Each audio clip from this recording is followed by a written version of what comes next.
Waalaikumsalam warahmatullahi wabarakatuh. Alhamdulillah wassalatu wassalamu ala Rasulillah wa ala alihi wa sahbihi wa sallam.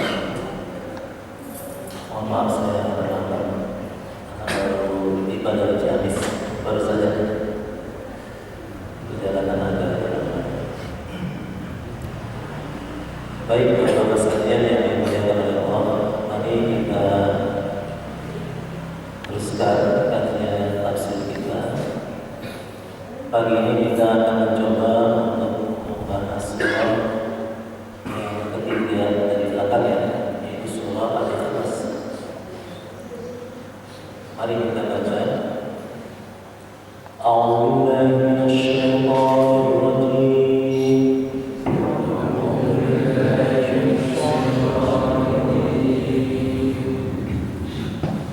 Bismillahirrahmanirrahim.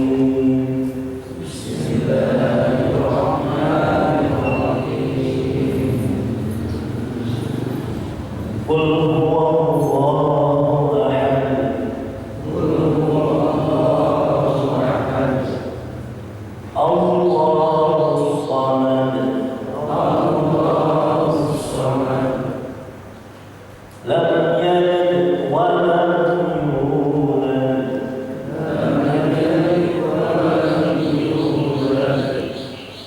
Wa lam yakul lahu kufuwan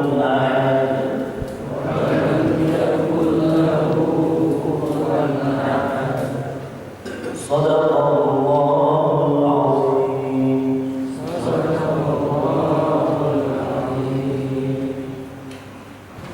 Para jamaah sekalian yang dimuliakan oleh Allah, surah ini dinamakan dengan surah Al-Ikhlas.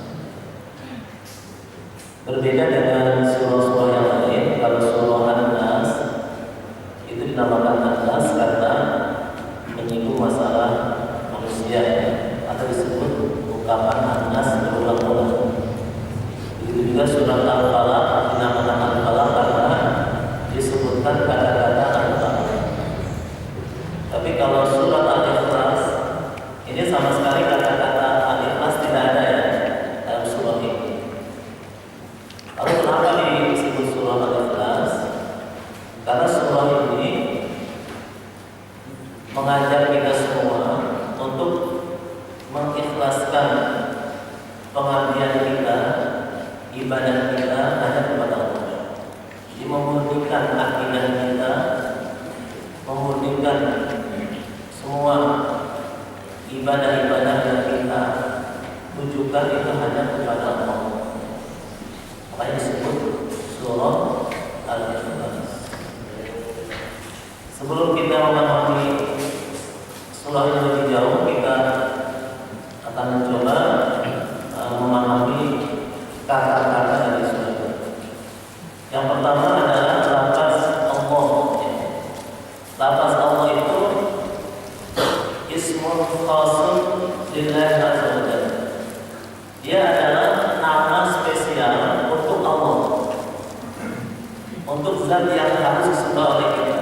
Jadi Allah itu adalah isim, adalah nama yang diperuntukkan hanya untuk Allah, yang harus kita sembah, harus kita ibadah.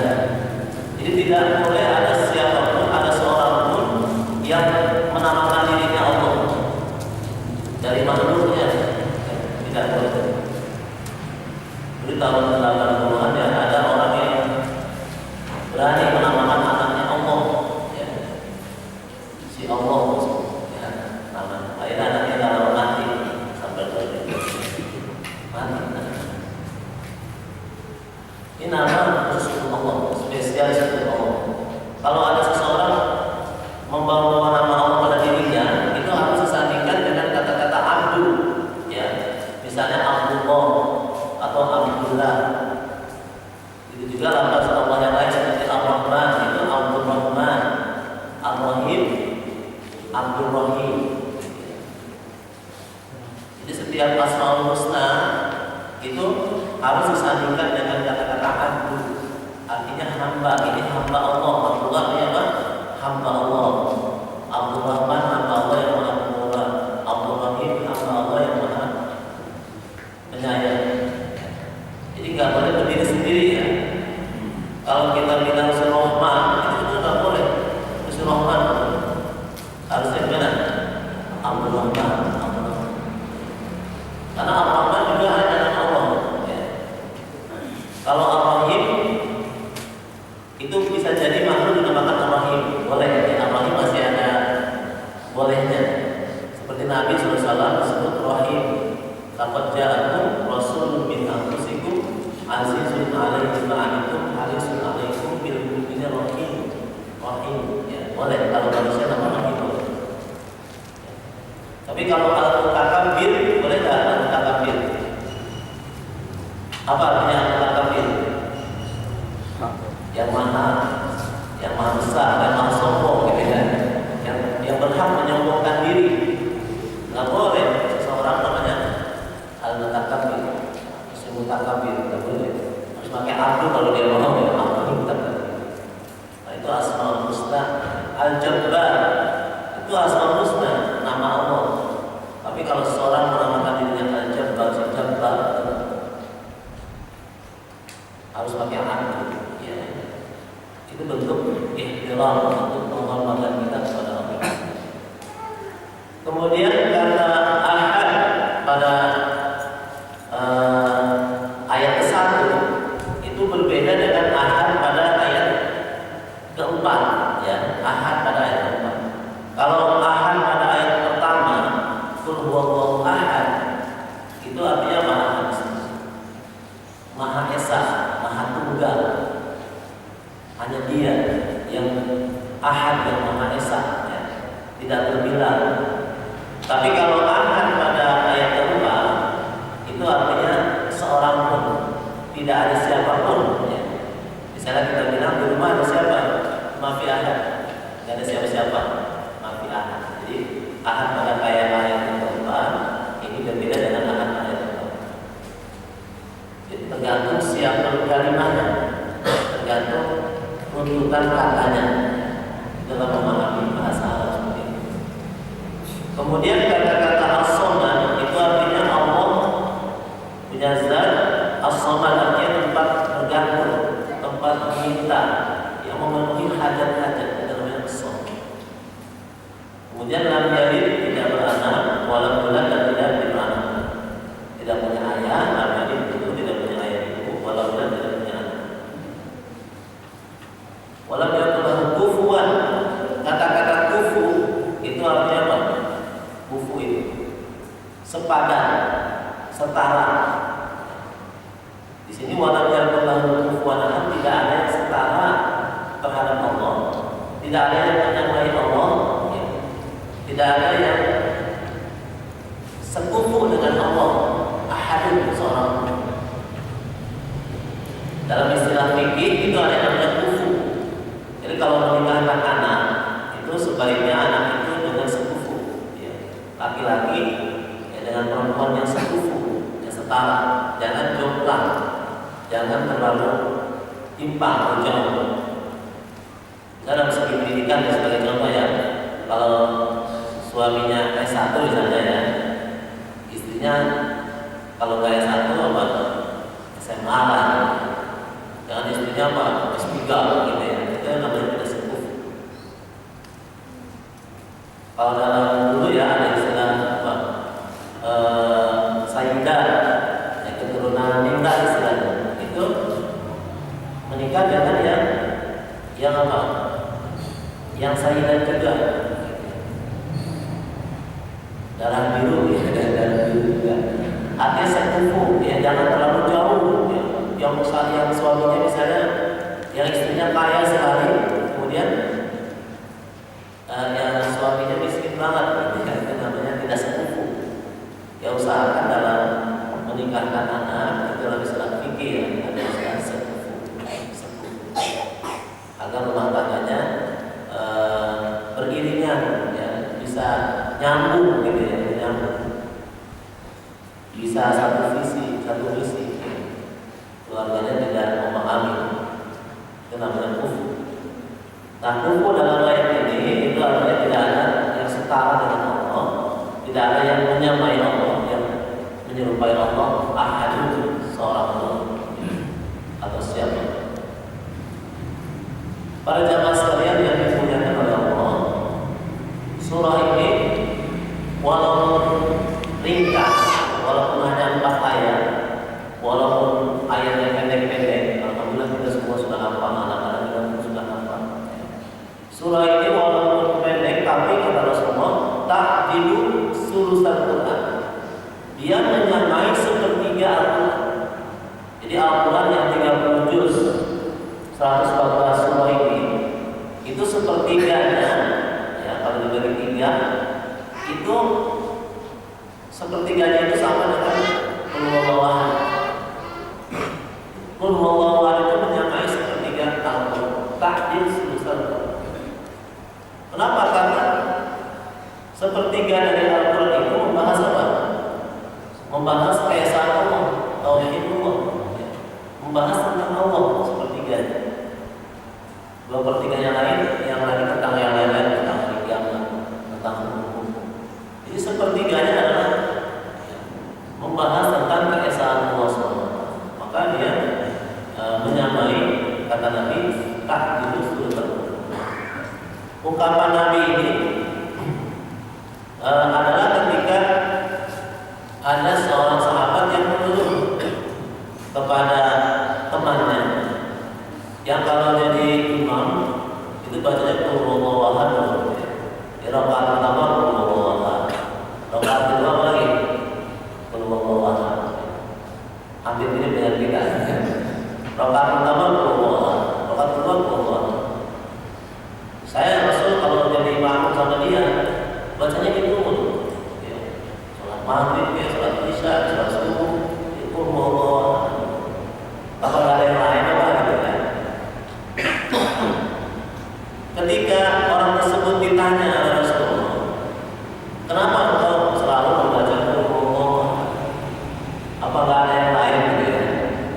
Maka kata orang tersebut, inni uhibbuha. Inni uhibbuha. Ya Rasulullah, aku mencintai surah ini. Allah karena dia nggak hafalannya banyak atau gimana ya? Jawaban informasinya, saya sangat mencintai surah ini. Ini uhibbuha. Saya sangat senang dengan surah Al-Ikhlas ini. Makanya rakaat pertama saya jadi imam, saya baca ini, rakaat kedua baca ini, salat maghrib saya baca ini, saya baca ini. Maka kata Nabi, hubbuka iyyaha adkhalaka jannah. Kecintaanmu dalam surah ini itu yang menghantarkan ke surga. Kecintaanmu terhadap surah ini, terhadap surah Al-Quran ini, adkhalaka jannah, itu yang menghantarkan ke surga. Kemudian berlanjut ungkapan Nabi, inna ta'dilu sulusan Quran. Surah ini menyamai sepertiga Al-Quran. Jadi walaupun ringkas surah ini itu fadilahnya keagungannya sungguh luar biasa. Karena surah Al-Ikhlas ini yang sekalian kepada Allah menggambarkan manhaj hidup seorang muslim. Jadi jalan hidup seorang muslim secara keseluruhan. Jadi surah Al-Quran ini mengandung makna, menggambarkan jalan hidup yang harus ditempuh oleh seorang mukmin, oleh seorang muslim. Itu semua harus tercermin dalam surah Al-Quran. Baik dalam akidahnya maupun tindak tanduknya, perilakunya, itu harus menggambarkan, harus mencerminkan surah Al-Quran atau surah Al-Ikhlas. Jadi pertama misalnya, Qul huwallahu ahad. Qul ini perintah kepada Rasul, juga kepada kita, kepada umatnya, untuk menyatakan huwallahu, dialah Allah, dialah Allah. Jadi kata-kata huwa ini asal nuzulnya adalah ketika orang-orang musyrik itu bertanya kepada Rasul, ketika Rasul melarang mereka menyembah Lata, menyembah Uzza, menyembah berhala-berhala itu, lalu kami harus menyembah siapa? Maka Rasul mengatakan, sembahlah Allah, sembahlah Allah.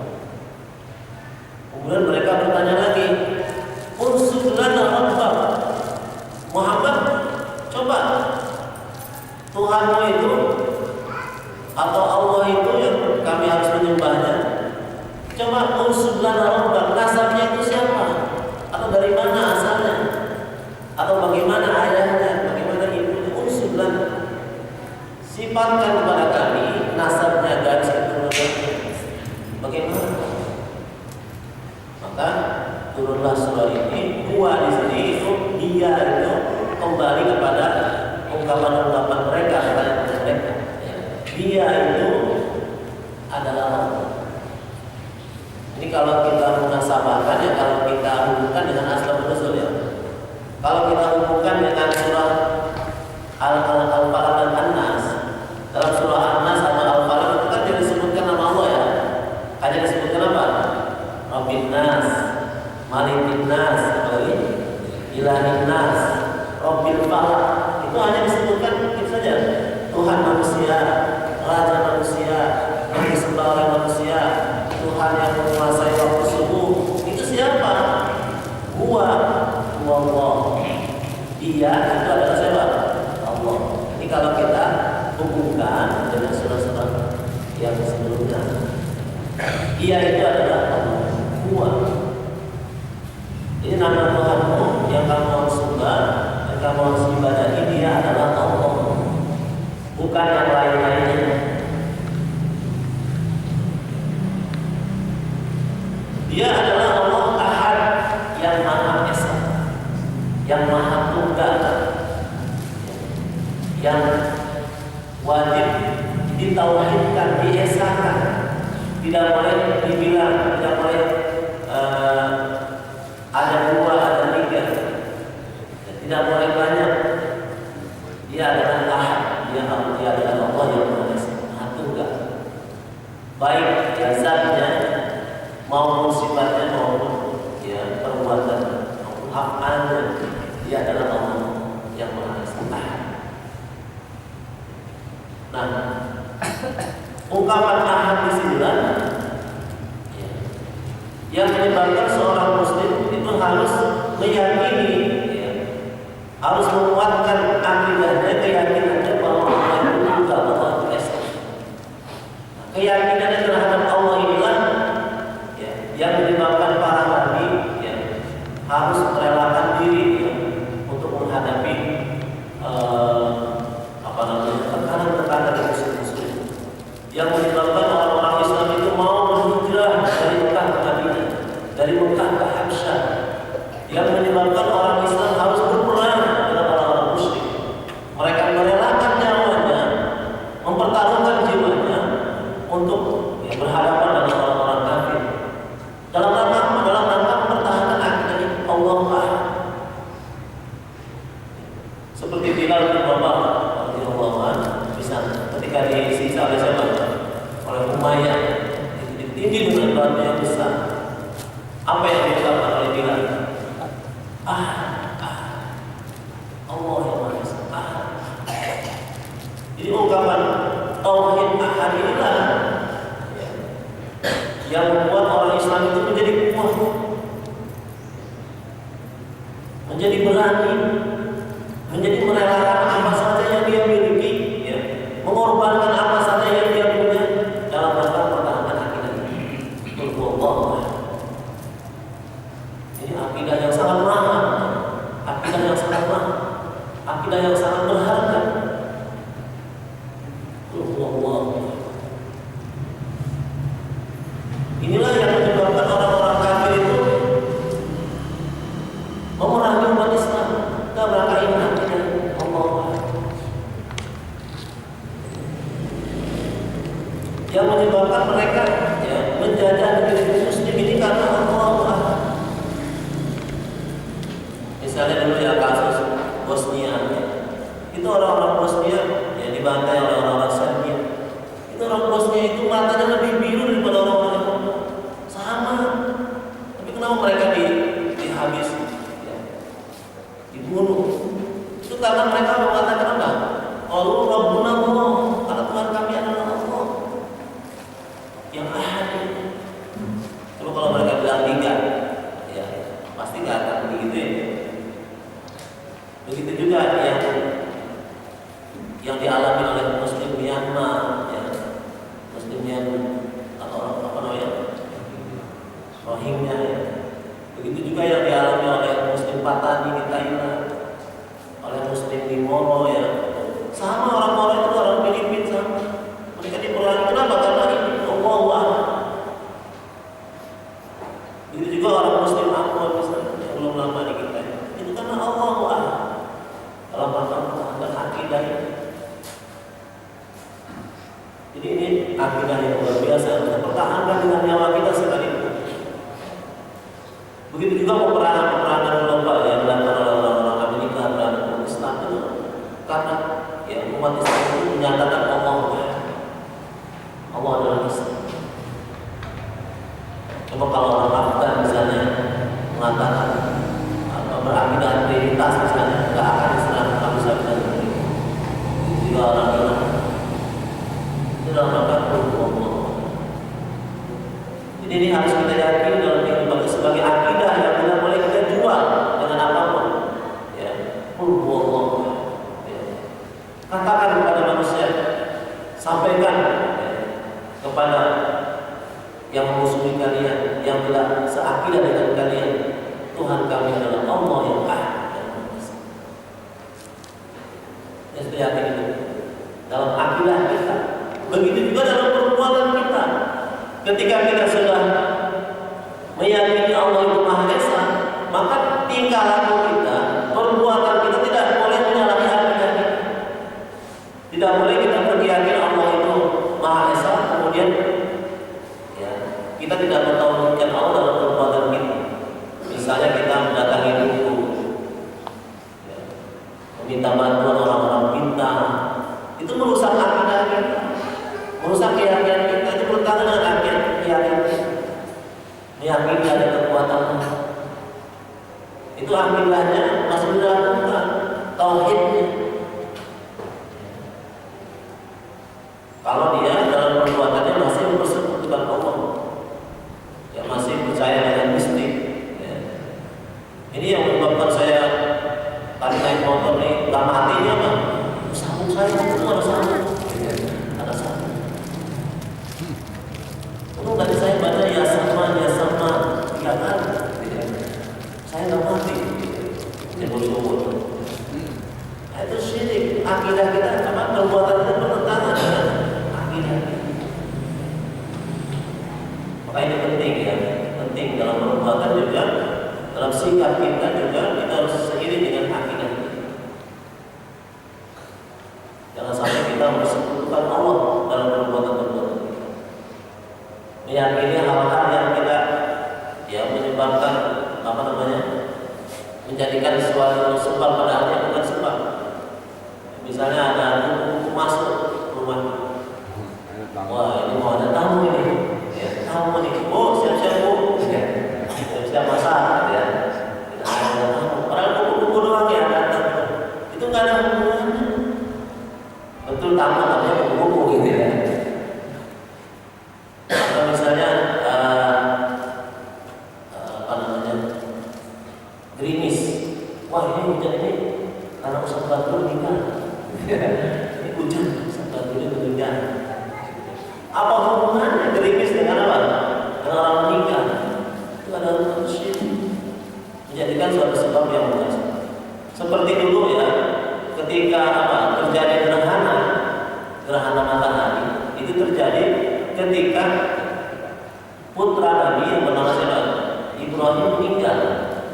Itu sahabat-sahabat langsung apa? Mengatakan ini gerhana karena putra Nabi yang bernama Ibrahim. Langsung Nabi itu berpidato, Inna syamsa wal qamara ayatan min ayatillah la yankashifani li mauti ahad. Nabi ini meluruskan akidah sahabat-sahabatnya, langsung berbicara, sungguhnya matahari dan bulan ini adalah tanda daripada tanda keesaan Allah, tanda kebesaran Allah. Keduanya tidak gerhana, tidak menjadi gerhana karena kematian seseorang, karena kematian putra Ibrahim. Ini kalau Nabi nggak benar ya, kalau Nabi nggak benar itu gerhana itu karena sedih anak saya meninggal. Kalau Nabi nggak benar, Nabi itu meluruskan akidah para sahabat. Kalau tidak ada dalam perbuatan kita harus menyesatkan Allah, jangan menjadikan suatu sebab yang bukan sebab menjadi sebab menjadi syirik. Banyak macam-macam syirik. Syirik yang paling kecil kata kita ria, sholat itu bukan untuk Allah. Sholat untuk manusia, karena ingin dipuji oleh manusia. Begitu pula kalau kita zikir-zikir ya, kalau kita puasa itu untuk mendatangkan kekuatan atau kita punya khadam, itu syirik. Walaupun bentuknya ibadah, tapi ibadah itu bukan dipersembahkan untuk siapa? Untuk Allah. Karena syaitan itu atau jin itu kalau datang ke orang Hindu, dia melalui apa? Melalui tapa, melalui semedi ya. Tapi kalau datang ke orang Islam, datangnya melalui apa? Melalui zikir, melalui puasa, melalui sholawat, dan sebagainya. Kalau datang ke santri, datang ke orang Islam itu melalui cara-cara ibadah. Yang harusnya ibadah itu inna sholati wa nusuki wa mahyaya lillah, harusnya lillah. Tapi ini lil jin. Ini untuk mendatangkan khadam, mendatangkan kekayaan. Seminggu yang lalu ya, saya merupiah seorang yang dia itu puasa zikir. Itu untuk apa? Untuk ini, karena dia itu sebagai kalau tukang minyak namanya nagi-nagi itu kolektor ya, kolektor. Itu harus ini harus gagah ya, gagah. Karena awalnya susah tariknya, tariknya mobilnya udah bayar-bayar, udah mulai ini, tariknya susah. Ya belajar ibu-ibu itu lupa ya. Itu melalui sedikit-sedikit ya. 10 orang ya. Dengan temannya 10 orang, yang 4 gila, yang 6 ini masih benar itu sadar. Di antara yang 6 ini yang sadar. Itu dia. Ketika saya rupiah itu, langsung ada yang ngomong, tertawa, bicara dengan bahasa Sunda. Ternyata belajar di sana di Solo, di Solo ya, daerah Sukabumi. Jadi begitu, melalui zikir-zikir datang. Ini ibadah-ibadah yang dipersembahkan bukan untuk Allah, tapi untuk menghadirkan yang makhluk-makhluk halus. Nah ini ungkapan qul huwallahu ahad yang pertama ya.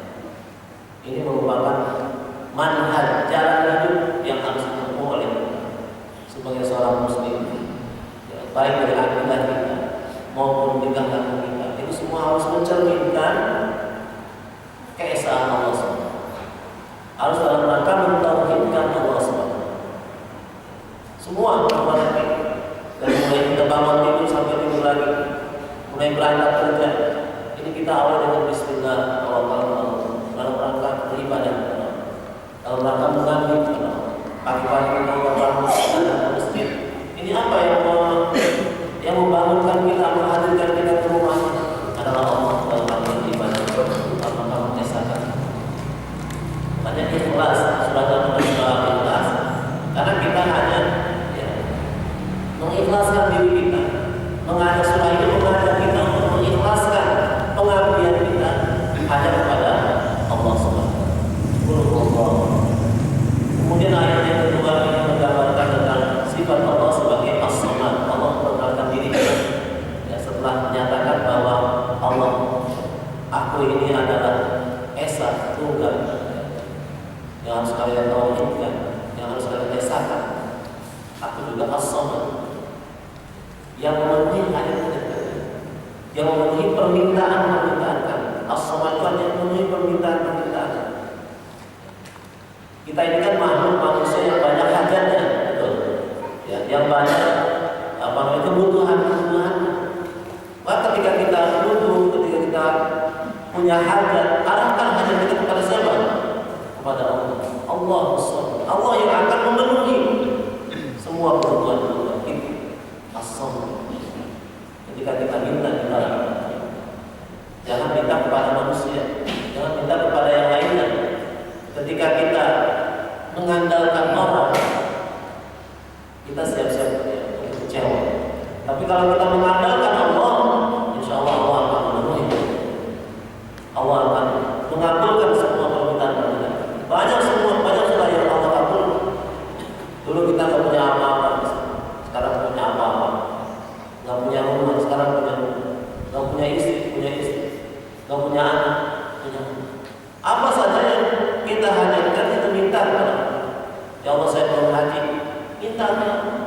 insya Allah akan diberangkatkan dengan caranya.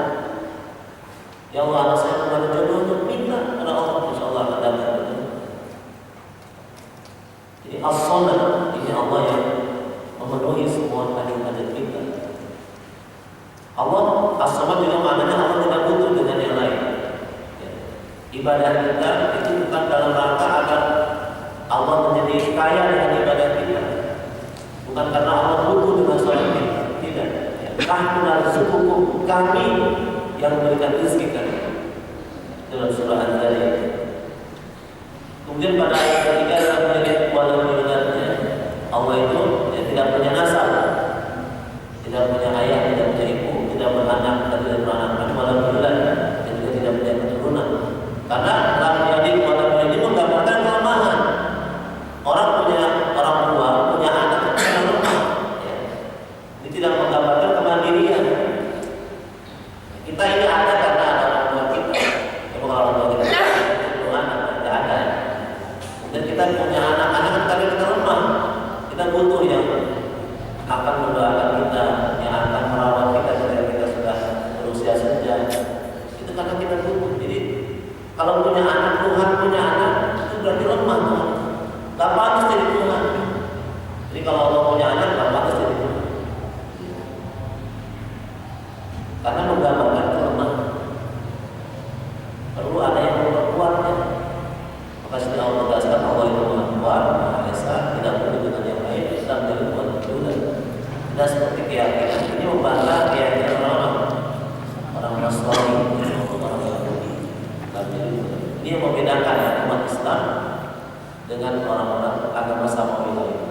Dan dari buat berjuang. Ayat yang keempat sebagai ayat pembuka, walam yakul lahu kufuwan.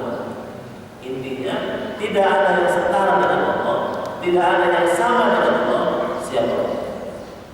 Tidak ada siapapun yang setara dengan Allah, yang sama dengan Allah.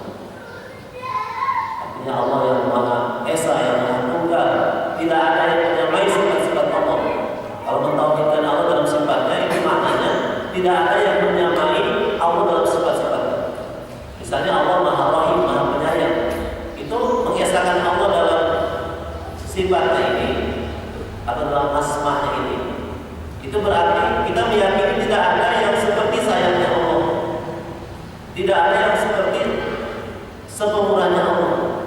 Pemurahnya Allah tidak ada yang menyamai, sayangnya Allah tidak ada yang menyamai. Dan itu artinya mentauhidkan Allah dalam sifatnya maupun dalam walam yakul lahu kufuwan ahad. Kemudian sifat-sifat Allah atau nama-nama Allah itu menggambarkan sifatnya. Misalnya Allah Ar-Rahim, Maha Penyayang, itu betul karena Allah Maha Penyayang. Misalnya Al-Ghani, Allah Maha Kaya, itu betul Allah kaya. Ya, beda dengan manusia ya. Kalau kita punya sifat misalnya atau nama kita misalnya Az-Zaki, apa itu Zaki? Pintar ya. Belum tentu orangnya pintar, walaupun namanya pintar. Apalagi misalnya Ar-Rahim ya, kita nama kita misalnya Rahim. Belum tentu kita apa? Rahim. Namanya Rahim pemurah. Katanya orangnya Rahim. Jadi nama bagi makhluk itu belum menggambarkan sifatnya. Tapi nama Allah semua yang Allah sebutkan dalam Al-Quran maupun dalam hadis yang disebutkan Nabi, itu semua menggambarkan sifat-sifat. Nah, walau yang pernah kufuwan ahad, ini tidak ada yang menyamai Allah, seorang pun tidak ada yang menyamai Allah dalam asma wa sifat. Hadirin sekalian yang dimuliakan oleh Allah SWT, maka surah ini ya, kalau kita kaji secara mendalam, ini bukan hanya untuk diyakini, tapi juga untuk diamalkan dalam kehidupan nyata, dalam kehidupan sehari-hari kita. Yaitu semua aktivitas kita harus dalam mentauhidkan atau mengesahkan Allah SWT. Itulah bagian singkat surah Al-Ikhlas yang dapat saya sampaikan. Kalau bisa mohon maaf, ya, barangkali ada tanya jawab atau yang ditanyakan, saya bisa.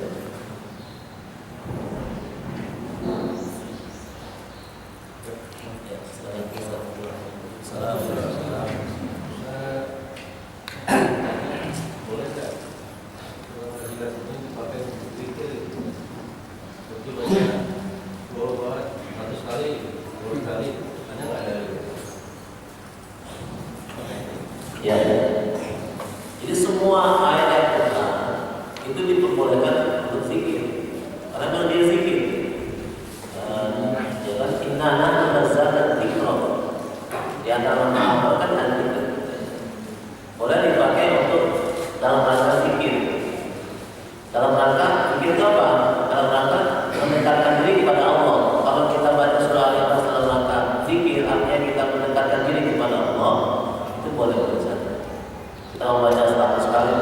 satu kali juga boleh. Tidak ada dalilnya.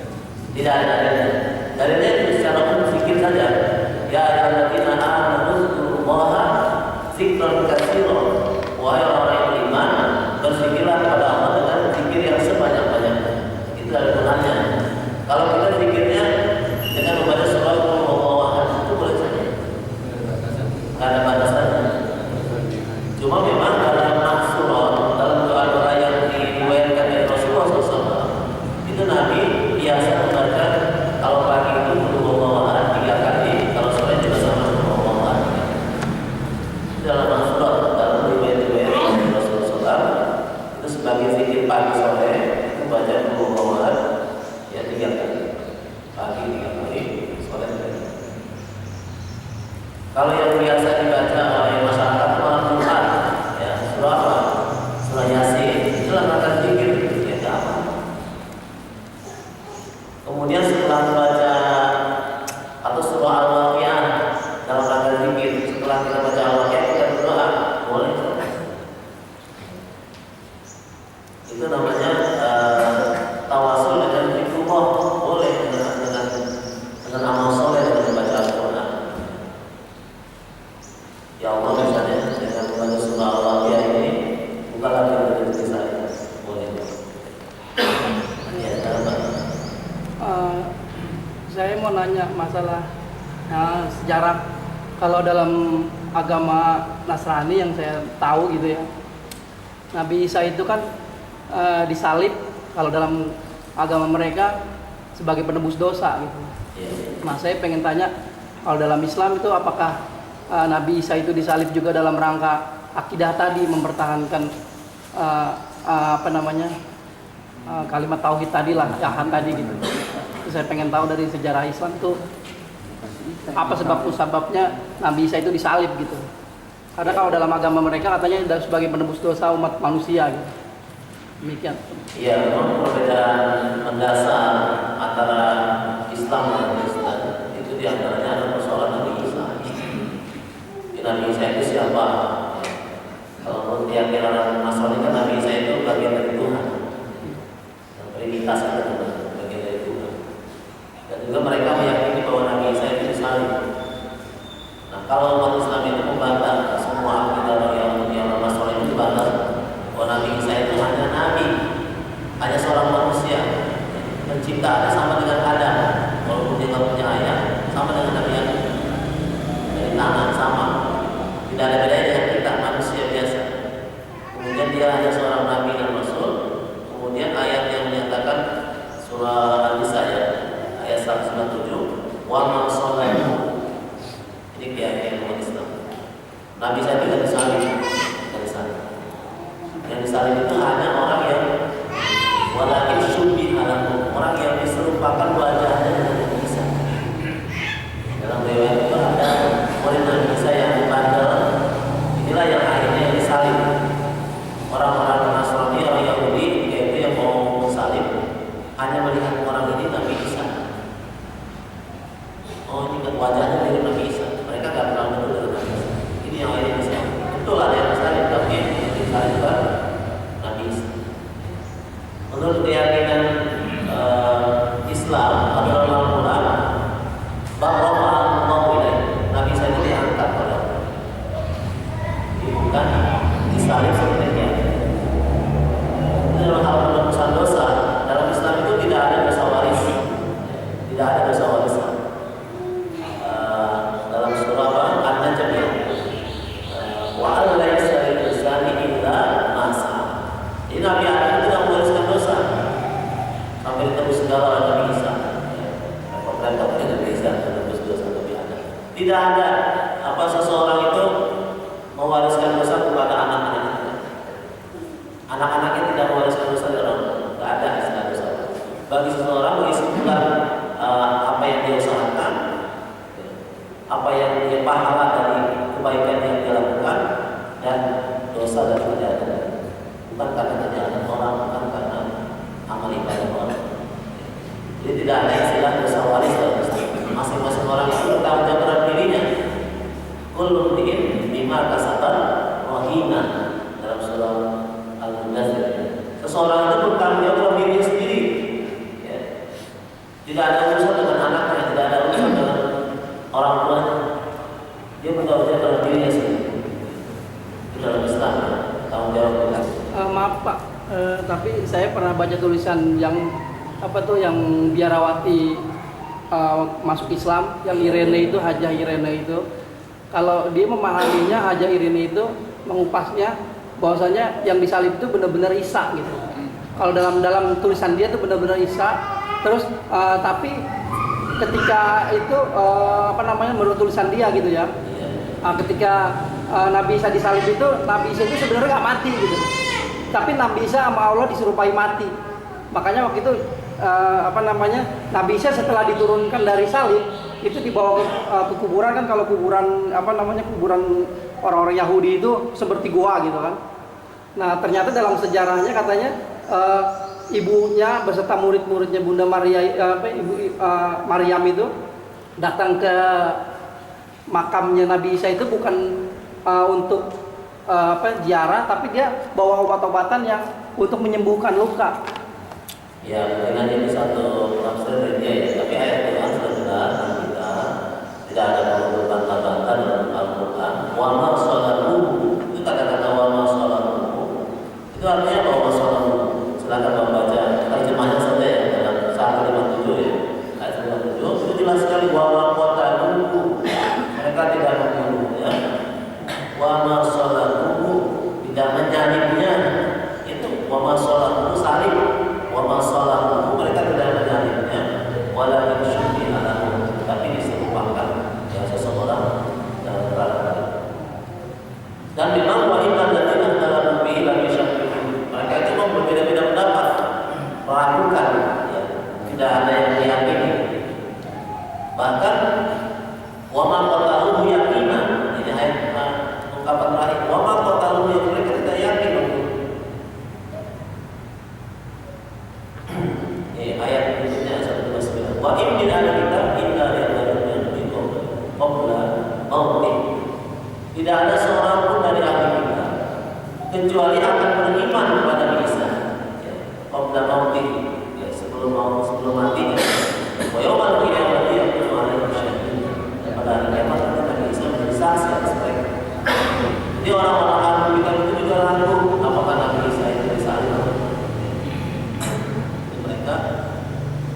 Dalam kalau ada seorang biarawati yang masuk Islam, kemudian dia memberikan penjelasan kepada kita dengan penjelasan yang berbeda diyakini oleh manusia Islam, itu tidak perlu kita terima. Itu silakan saja dia berkata. Saya pernah baca juga buku karangan Maurice Bucaille yang judulnya Al-Quran dalam Bibel dalam Al-Quran. Ya. Di situ pada saat Isa yang mau disalib itu, dia mengatakan Eli Eli lama sabaqtani. Kenapa Tuhan meminta pertolongan Tuhan? Jadi sebenarnya yang disalib itu bukan Isa, orang lain seperti kata Ustaz yang menyerupai Isa, karena dia bilang Eli Eli lama sabaqtani. Nah mungkin itu perlu dipahami bahwa benar-benar yang disalib itu bukan Isa. Ya, alam kuliah yang berada akidah dalam masalah ini, umat Islam itu sudah tuntas. Jawaban kedua itu sudah tuntas. Kalau kita mau membaca tentang Nabi Isa itu silakan baca dari surah Ali Imran. Itu kan perdebatan Nabi dengan Nasrani Najran, dengan orang-orang Kristen dari Najran. Itu dalam surah Ali Imran dibahas secara panjang. Kemudian juga dalam surah Al-Isa itu dibagikan. Jadi ayat-ayat Quran sudah mengupas secara mendalam. Kalau ada tinjauan tafsir dari orang-orang non-Muslim, ya silakan saja untuk kita baca sebagai bahan perbandingan atau sebagai ilmu pendalam. Tapi jawaban-jawaban Quran sudah tuntas. Jadi para sahabat itu sudah tenang dengan jawaban Quran. Terhadap tidak gelisah lagi dengan orang-orang Nasrani itu siapa, orang-orang Yahudi itu siapa. Jadi tidak gelap lagi. Itu sudah terang benderang tentang orang-orang Nasrani. Walaupun mereka sendiri masalahnya banyak. Itu sudah jelas ya. Jawaban tentang bagi Isa. Ada lagi? Silakan. Mari kayak apa surah Al-Kahf tadi memanai hadis yang surah Al-Kahf itu nilainya sepertiga dari Al-Quran. Iya, betul kan? Jadi saya coba memanai berarti nilai surah Al-Kahf itu akidah, berarti yang ada di sepertiga Al-Quran. Mungkin nggak di mana juga itu pahala dari surah Al-Kahf itu sepertiga dari Al-Quran, berarti kalau 3 kali baca Al-Ikhlas sama aja Al-Quran. Itu karena tidak sama, bukan disamakan. Disamakan kenapa? Karena tidak sama. Sama nggak pada surah Al-Ikhlas 3 kali dengan khatam Quran dari juz pertama sampai juz akhir, sama nggak? Nggak sama. Nah, itu disamakan karena tidak sama. Ya, ini untuk apa istilahnya fadilah. Fadilah itu untuk menunjukkan keagungan, ya, kehebatan surah Al-Ikhlas. Jadi tidak boleh ada seorang pun yang meremehkan surah Al-Ikhlas. Ada cerita yang dulu santri dari Lampung mau kemana? Mau sampai ke tanah Jawa, ya, cerita ya. Allah beneran sama gurunya dikasih apa namanya? Dikasih isi macam iman. Nah, dikantongin. Nih, kalau dulu kan nggak ada ferry ya, nggak ada kapal ferry dari Merak, tahun nggak ada, belum ada. Dan dia naik perahu kecil. Udah nih doa dari saya sini. Terus naik perahu kecil itu ngomong Abu sama Umar sampai akhirnya dia terdampar pulau kecil. Kemudian dia merasa dimudahkan berjalannya itu berjalannya nggak ini nggak takut tenggelam. Wah, ini mungkin gara-gara ini ya, gara-gara nikmat ini ya. Akhirnya dia buka, ternyata di situ katanya dia hanya bulu doang. Akhirnya dia tenggelam. Ini cerita saat itu meremehkan, artinya bulu itu jangan sampai kita remehkan. Surah yang azim, surah yang sangat agung ya. Sangat luar biasa kalau kita dalami maknanya. Kalau kita baca 3 kali saja itu sama ya, hampir menyerupai kita khatam Al-Quran. Kalau lepas tidak sama ya dengan khatam Al-Quran. Karena yang khatam Al-Quran pasti baca surah Al-Quran ya. Bukan hanya Al-Quran bagian dari Quran kan. Kalau orang khatam Quran berarti dia baca juga Al-Quran ya. Itu hanya sebagai bentuk penghargaan penghormatan terhadap surah Al-Ikhlas.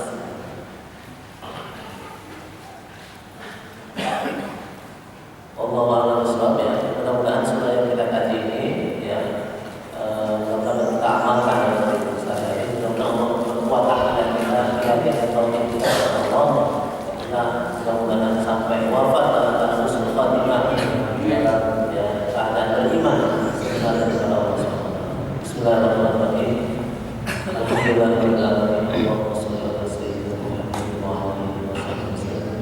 Allahumma inna nas'aluka imanan shadiqan.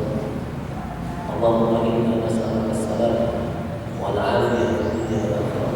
Allahumma inna na'udzuka min al-kufri wal faqri wa na'udzuka min 'adhabil qabri la ilaha illa anta. Allahumma ahsin 'aqibatana fil umuri kulliha wa ajirna min khizyi dunya wa 'adzabil akhirah. Rabbana atina fid dunya hasanah wa fil akhirati hasanah wa qina 'adzaban nar. Walhamdulillahi rabbil alamin. Wassalamu alaikum